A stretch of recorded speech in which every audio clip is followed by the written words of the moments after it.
કેનેડામાં એક ભારતીય મૂળના શખ્સ કે જે કથિત ગેંગસ્ટર છે તેની મુક્તિથી ઇન્ડો કેનેડિયન કોમ્યુનિટી ચિંતિત બની ગઈ છે। 39 વર્ષીય અરુણદીપ થિંડની તાજેતરમાં ખંડણી માટે ફોન કરવા બદલ ધરપકડ કરવામાં આવી હતી। તેના પર કેનેડામાં સાઉથ એશિયન બિઝનેસીસ સામે ખંડણીની ધમકી આપવાનો આરોપ મૂકવામાં આવ્યો હતો। પોતાની મુક્તિ પછી તરત જ અરુણદીપે એક ખતરનાક સંદેશ પોસ્ટ કર્યો હતો। બ્રેમ્પટન સિટી કાઉન્સિલર ગુરપ્રતાપસિંહ તૂરે અરુણદીપસિંહ થિંડની મુક્તિ અંગે સમુદાયની ચિંતા વ્યક્ત કરી હતી। જોકે અરુણદીપ પોતે નિર્દોષ હોવાનો દાવો કર્યો છે અને તેનું કહેવું છે કે પોલીસ તેને અન્યાયી રીતે હાઈ લેવલના ગેંગસ્ટર તરીકે દર્શાવી રહી છે। અરુણદીપસિંહ થિંડ પંજાબી મૂળના 5 વ્યક્તિઓમાંનો એક હતો, જેની આશંકા પીલ રિજનલ પોલીસની એક્સટોર્શન ટાસ્ક ફોર્સ દ્વારા 8 ફેબ્રુઆરીએ જાહેર કરવામાં આવી હતી। તેના પર ખંડણી માંગવી, હથિયાર રાખવા અને છેતરપિંડી જેવા ગુનાઓનો આરોપ હતો।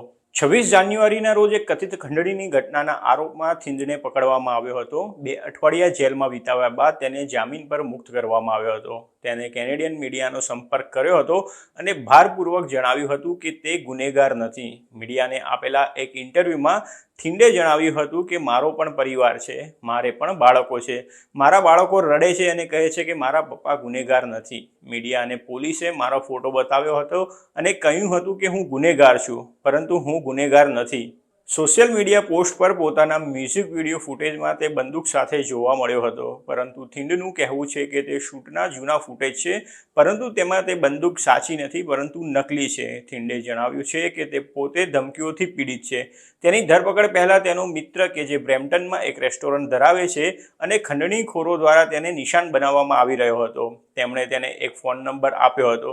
થિંડે તેના મિત્રને હેરાન કરતા લોકોને બોલાવ્યા હતા અને તેમના વતી ખંડણી વસૂલવા માટે કાર ડીલરશીપ પર જવા માટે દબાણ કરવામાં આવ્યું હતું। થિંડે કહ્યું હતું કે મેં તેમને કહ્યું હતું કે મારે આની સાથે કોઈ લેવા દેવા નથી, તમે એકબીજા સાથે વાત કરી લો અને મને આમાંથી દૂર રાખો। ત્યારબાદ પોલીસ આવી હતી અને તેની ધરપકડ કરી હતી।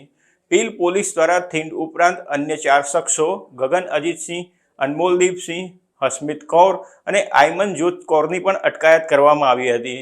થિંડે ત્યારે પોલીસને જણાવ્યું હતું કે તે આ લોકોને ક્યારેય મળ્યો નથી કે તેમની સાથે તેનો કોઈ સંબંધ પણ નથી। થિંડની ધરપકડ બાદ ટૂંક સમયમાં જ તેને જામીન મળી ગયા હતા। થિંડે બહાર આવ્યા બાદ તરત જ પીલ રિજનલ પોલીસ ક્રુઝરમાં વિજય મુદ્રામાં બેઠેલો પોતાનો ફોટો શેર કર્યો હતો। જોકે થિંડની મુક્તિથી ઇન્ડો કેનેડિયન કોમ્યુનિટીમાં ચિંતા વ્યાપી ગઈ છે। બ્રેમ્પટન સિટી કાઉન્સિલર ગુરપ્રતાપસિંહ તૂરે કોમ્યુનિટીની ચિંતા વ્યક્ત કરતા મીડિયાને જણાવ્યું હતું કે આપણે જામીન આપવાની પદ્ધતિમાં ફેરફારો કરવાની જરૂર છે, કેમ કે તે એક મજાક બની ગયા છે।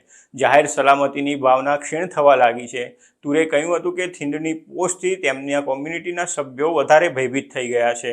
પીલના પ્રાદેશિક પોલીસ વડા નિશાન દુરૈયપ્પાએ આ ગુનાની જટિલતા પર પ્રકાશ પાડ્યો હતો, જેમાં સાઉથ એશિયાની માલિકીના વ્યવસાયો પર ગોળીબારના 9 સહિત 29 કેસ તપાસ હેઠળ છે। પોલીસે જણાવ્યું હતું કે બેકરીઓ, ટ્રકિંગ કંપનીઓ, કાર ડીલરશીપ અને જ્વેલરી સ્ટોર સહિતના વ્યવસાયોને ટાર્ગેટ બનાવવામાં આવે છે। ગુનેગારો ફોન કરીને અથવા તો સોશિયલ મીડિયા દ્વારા તેમના ટાર્ગેટ સુધી પહોંચે છે, ત્યારબાદ તેમને ભારતીય અથવા કેનેડિયન ચલણમાં કેશ ચૂકવણી કરવા અથવા તો રૂપિયા ટ્રાન્સફર કરવાનું દબાણ કરે છે।